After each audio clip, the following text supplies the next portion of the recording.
Your experience, Harshal, is very common among people who buy looping pedals. And Jenny's question is another place where people get stuck. Like, how do I plug this thing in?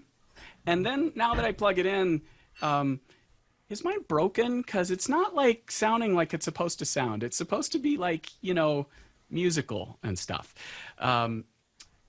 Just like learning an instrument.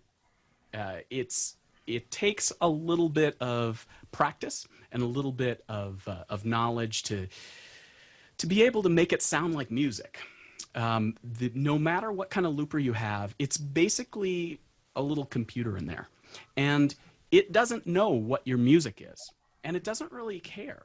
Sometimes it can kind of help by figuring out, oh, well, it's this long, so if I divide it in half and then half and then half again, okay, here's a measure, or here's a phrase, or here's a bar. Sometimes things will help you like that, but it's really about knowing what your music is and then playing this into the computer so that it's going to red, record, it's listening to you, green, play it back, and the final one, the yellow-orange one, is overdub.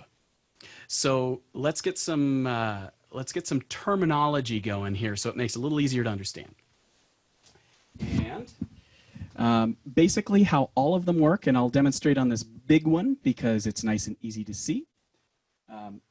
You press the button and then it records what you're doing. And it will just keep recording as long as you let it go or until it runs out of memory.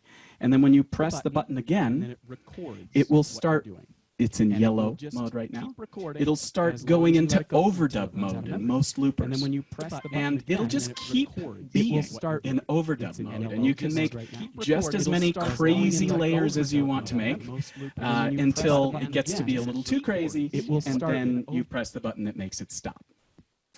That is the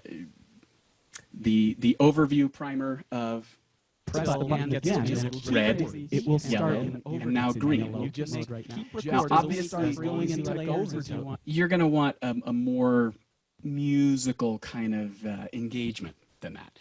But just to have the three colors there, now I had 3 button presses in that. And the first button press is record. So you're not playing to a metronome in live looping. They might have a metronome function, and you can turn that on, and you can set it, and you can try and sync it up. But really what you're doing is you're establishing time. And how you do that is with the first 2 button presses. And it doesn't matter how many buttons you have. The first 2 are what's going to establish the time. So the first one doesn't have to be on beat 1, doesn't have to be something musical. It's just when the computer starts in record listening. The first one is saying, okay, here's the top, here's the front, here's the beginning, here's the place where we start. And your distance between button press number 1 and number 2 is the high wire act of live looping. That's when things can go very wrong, and if they do, starting over is really the best way to fix them. Because once that is in the loop, it's not going to come back out. There's nothing you can do to shorten that distance or to make it longer. So if you got excited and you have like 7 3/4 beats rather than the full 8, that distance between those first 2 button presses is what's going to establish that phrase length. And it's important to go all the way through so that it's not 1, 2, 3, 4 if we're starting on 1. It's 1, 2, 3, 4, 1, so that we're coming around the full cycle. And you've probably had the experience, if you played around with loopers at all, of that stutter kind of feeling of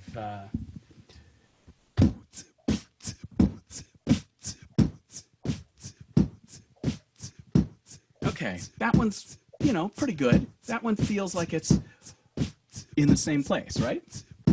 Now, we could try that again and give it just a little bit of